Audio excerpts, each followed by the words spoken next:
இப்போ 1 கேஜி உயிர் புழுவோட ரேட் இன்னைக்கு மார்க்கெட்டில் என்ன இருக்குது? டிபெண்ட்ஸ் எவ்வளோ குவான்டிட்டிங்கிறத பொறுத்துங்க. 30 ரூபாய்க்கும் 1 கிலோ புழு கிடைக்குது. அதாவது வளர்ந்த புழு, சின்ன பேபி லார்வே சொல்லுங்க. வளர்ந்த புழு ஹார்வெஸ்ட் பண்ணி அடுத்த ஸ்டேஜுக்கு கொண்டு போகிற புழு 30 ருபீஸ்லேயே இருக்குது. அது 120 ருபீஸ்க்கும் என்னென்னா 120னா அவங்க கம்மி குவான்டிட்டியில் கொடுத்துட்ருப்பாங்க. இது 30 ரூபாய்க்கு கொடுக்கும்போது டன்னேஜஸில் எடுக்க சொல்லுவாங்க. 1 டன் 2 டன் எடுக்கிற மாதிரி. இப்போ மீன் பண்ணைகளுக்குலாம் 2 டன் 3 டன் தேவைப்படுது ஒரு நாளைக்கு. ஸோ அந்த மாதிரி தான் ப்ரைஸிங்.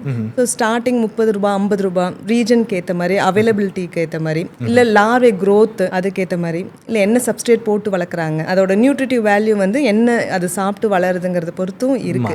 ஸோ அதை பேஸ் பண்ணியும் ப்ரைஸ் பாயிண்ட்ஸ் வேரி ஆகுது. மண்புழு உரம் நம்ம சொல்லி ஆகணும். அது வந்து ஒரு ரெவல்யூஷன் தான். நம்ம இனிஷியலாக இல்லாத ஒரு விஷயம். ஆனால் அது வந்து ஒரு பண்ணையில் மண்புழுவாக உரமாக தயாரித்து அது ஒரு ரெவல்யூஷன் பண்ண கான்செப்ட் தான். இப்போ பெஞ்ச் மார்க்கே மண்புழு உரத்தோட ப்ரைஸிங்கில் தான். மண்புழு உரம் ஏற்றுமதியும் ஆகுது. ஸோ அதில் தான் இது பண்ணியிருக்காங்க. அது வந்து ஒரு இண்டஸ்ட்ரியாக கொஞ்ச நாள் இருந்த ஒரு விஷயம். பிஎஸ்எஃப்எல்ங்கிறப்போ மண்புழு வந்து அக்ரிகல்ச்சரல் வேஸ்ட்டுக்கு ஓகே, நம்மளோட பண்ணை கழிவுகள். ஆனால் ஃபுட் வேஸ்ட்டை வந்து மண்புழுனால ப்ராசஸ் பண்ண முடியாது. வெரி லோ பிஹெச்சில் இருக்கிற மாதிரி இருக்கிறத மண்புழுனால ப்ராசஸ் பண்ண முடியாது. இவ்வளோ குயிக்காகவும் ப்ராசஸ் பண்ண முடியாது. இப்போ நான் ஒரு யூனிட்டில் பிஎஸ்எஃப்எல் வளர்க்குறோம், அடுத்த நாள் 3 டன் ப்ராசஸ் பண்ணி இன்னைக்கு 3 டன் குறைக்கணும்னாலும் முடியும்.